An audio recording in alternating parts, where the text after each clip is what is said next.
Capítulo 14. Edificando um império para Deus.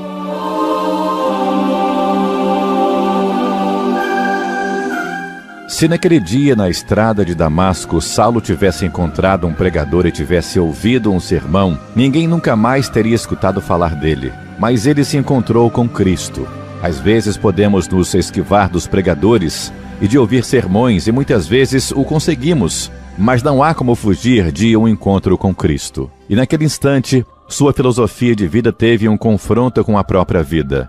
O zelote religioso exaltado encontrou-se com aquele que batiza com fogo, e em consequência disso, passou por uma transformação radical, e a civilização tomou novos rumos. Ó Senhor, aprovera-te fazer o mesmo de novo, embora até aquele dia ele fosse aos próprios olhos um impecável, rígido e legalista fariseu. Pouco depois ele passou a se apresentar como o principal dos pecadores aos olhos de Deus. E isso não nos espanta, pois ele foi para a igreja recém-nascida o que Herodes foi para o Cristo recém-nascido, transformando o negro inferno em um desespero de trevas ainda mais densas. Aquele que já teve uma experiência com Deus nunca será dissuadido por argumentação humana, pois uma experiência com Deus que custa alguma coisa vale muito e realiza uma obra em nós. O que Paulo vivenciou naquele dia não foi um experimento, foi uma experiência. Contudo, aquele seu encontro com o Senhor naquele dia deve ter sido, além de transformador, bastante aterrador. Ele teve uma visão de Deus que o cegou, pois foi mais resplandecente que o sol. A partir daquele instante, Paulo se tornou cego para todas as honras terrenas. Aqueles que honram a ti, Senhor, nunca me honrarão, disse F.W.H. Meyer. O confronto de Saulo com Cristo primeiro estraçalhou seu sonho de glórias intelectuais e aniquilou seus prospectos para a vida terrena, a vida temporal. Depois, já vencido, ele desce mais um degrau para entrar em outra batalha com Deus, o desvestimento. Aquele que submeteu no deserto da Arábia, cujas experiências ele foi proibido de relatar. E de alguma forma, esse conquistador de almas para Cristo, com seu intelecto privilegiado e sua maravilhosa linhagem, recebeu seu Senhor, não apenas como um substituto, mas também como sua vida, numa identificação total com Ele. Morri em Cristo. E todos nós dizemos a mesma coisa com certa leviandade. Além disso, Paulo afirma em tom triunfante: Cristo vive em mim. Vamos entender esse fato. Será que se nós dessemos esse mesmo testemunho, nossos amigos o confirmariam ou ririam de nós? Mas esse dedicado servo do Salvador ergueu-se de entre as cinzas do seu ego destruído para ser o Sansão do Novo Testamento, arrancando os portões da história com os ferrolhos e tudo, e levando os estábulos da corrupção asiática com o sangue de Cristo. Que homem abençoado! Depois de obter a paz com Deus, Paulo declarou guerra a tudo que era contra Deus. Primeiro ele encantou os intelectuais de Atenas com o seu doce novo cântico do Evangelho, mas terminou o seu hino abruptamente, lançando mão da trombeta da ressurreição, o que espantou os atenienses, fazendo com que fugissem assustados com a dureza dessa verdade. Mas o que fazia esse homem rir das difíceis barreiras que enfrentava? Por que morria diariamente? Qual a razão de possuir força inigualável para enfrentar as adversidades que enfrentou? Que explicação racional se poderia dar para o fato de haver suportado um fardo tão pesado? A resposta não está em nenhuma ideia que possamos ter, mas no bem redigido diário que deixou, onde expõe sua alma. Por mais espantoso que isso possa parecer, ele fez afirmações como: já não sou eu quem vive, mas Cristo vive em mim. Gálatas 2:20. Pensemos bem nisso. Ele não está afirmando que acredita no nascimento virginal de Jesus, nem diz que crê que ele ressuscitou, embora naturalmente cresce nesses fatos. O que ele diz é: Cristo vive em mim.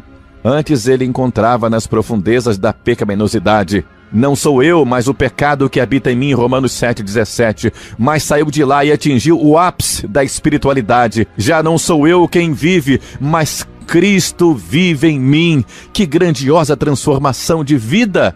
A vida de Paulo foi exemplar. Ele não era uma placa de sinalização, era um verdadeiro guia. Ouçamos o que ele diz: o que também aprendestes e recebestes e ouvistes e vistes em mim, isso praticai. Filipenses 4:9. Era realmente uma carta viva, mas a vida dele foi também excepcional. Será que alguém seria tão obtuso a ponto de afirmar que temos a mesma abnegação de Paulo? Parece que a melhor descrição para nós é: cada um se desviava pelo seu caminho. Ele foi excepcional pelo fato de haver escrito tantas cartas e fundado tantas igrejas. Mas vejamos outra vez a lista de adversidades que suportou, que se encontra em 2 Coríntios 11. Será que ele está querendo mostrar-se mais sofredor que os outros mártires? Ou apresentar suas qualificações para ser incluído entre os santos? Não. Para ele, a posição, a linhagem, os privilégios são como refúgio para ganhar a Cristo. E ele o ganhou por sua obediência constante, diária, dioturna. Ele se mostrou excepcional em meio ao sofrimento que lhe era imposto por outros, mas também foi excepcional na oração, que praticava por decisão pessoal. Se hoje houvesse mais crentes de oração, haveria também mais pessoas preparadas para o sofrimento. A oração desenvolve em nós o tônus espiritual, mas também nos acarreta mais sofrimentos. Dá-nos resistência espiritual e nos faz crescer também em santidade. Faz-nos fortes no espírito e nos traz sobre nós o fogo do alto, o fogo que purifica, o fogo que nos deixa puro para a obra do Senhor. Paulo invoca o testemunho do Espírito Santo para testar sua declaração de que ele preferiria ser anátema para que seus irmãos fossem salvos. Romanos 9:3. Madame Guyon fez uma oração quase idêntica. David Brenner e João Knox também foram homens de sentimentos semelhantes. Quando foi, irmãos? Quando? Ou onde foi que já ouvimos uma oração assim? Nossas orações são muito mesquinhas e por isso não obtemos grandes resultados. O princípio que rege a oração é o mesmo da colheita. Se semearmos pouco, colheremos pouco. Mas se semearmos com abundância, colheremos abundantemente. O problema é que estamos querendo colher muito sem ter aplicado nada, ou muito pouco.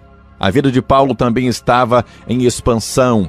Infelizmente, muitos de nós estamos satisfeitos em colher apenas os restos do ministério de outros, mas o apóstolo não edificou sobre o fundamento de ninguém, pois sua mente não se achava presa a dogmas, a ponto de tornar-se uma máquina eclesiástica, a remover incessantemente os mistérios filosóficos. Não passava horas e horas a especular sobre a personalidade de Daniel, tampouco foi refugiar-se num laboratório para dissecar verdades espirituais ou rotular cápsulas teológicas.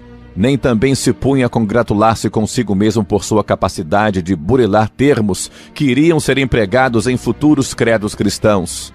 E a razão disso é clara como o sol ao meio-dia. Paulo não escreveu nenhuma obra sobre a vida de Cristo. Ele a demonstrou na prática. Sou devedor.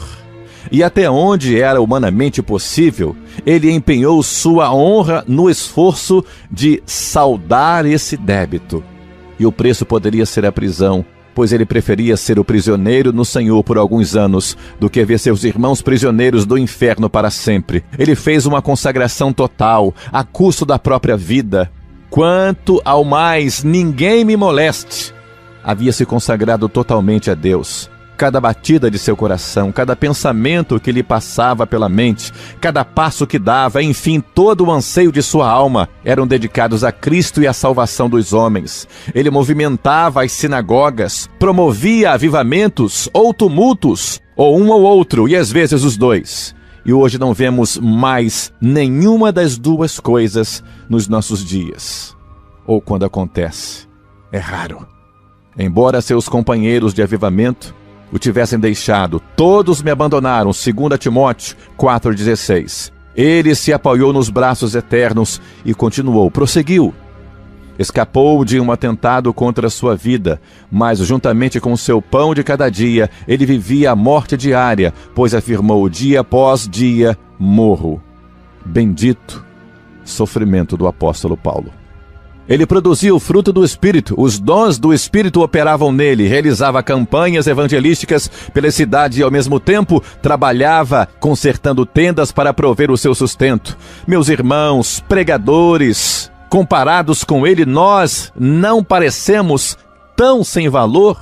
Houve ocasiões em que ele quase morreu de fome. E, no entanto, quando a mesa estava posta, ele jejuava. Desejava que todos os homens fossem abençoados, mas era capaz de desejar que ele mesmo se tornasse anátema. Com um viver tão incomum, uma doutrina tão revolucionária, cheia de poder no espírito, esse cristão cheio da graça, do alto, esse que era um espetáculo ao mundo, constitui o equivalente cristão do fantástico político, do comunismo ateu.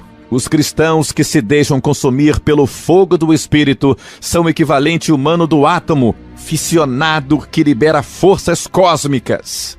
E esse Paulo transformado, extasiado e que em breve seria arrebatado, afirma que todos nós podemos ser iguais a ele. Vejamos o que ele diz quando estava presente ao rei Agripa. Abre aspas, assim Deus permitisse que, por pouco ou por muito, não apenas tu, ó rei, porém todos os que hoje me ouvem, se tornassem tais qual eu sou, exceto essas cadeias.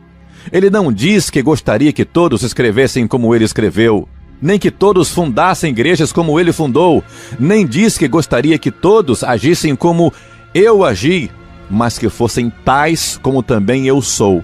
1 Coríntios 7:7. E o mesmo Espírito que havia em Paulo pode estar em nós, para que nós com ele possamos identificar-nos com Cristo em sacrifício, ainda que não em serviço. E onde isso iria levar-nos, meu irmão? Eu não sei. Nem anjos, nem homens o sabem. Mas sei onde isso começa. Com uma vida transformada. Não a vida que nós mesmos vivemos, mas aquela que Cristo vive em nós. Paulo viveu de forma gloriosa e morreu em triunfo porque se identificou com Cristo no sacrifício e no sofrimento. E nós também podemos viver e morrer dessa forma. Basta que o queiramos. Que o Senhor nos abençoe. Amém. Mensagem do livro Por que tarda o pleno avivamento? De Leonard Ravenhill, uma obra publicada pela editora Betânia.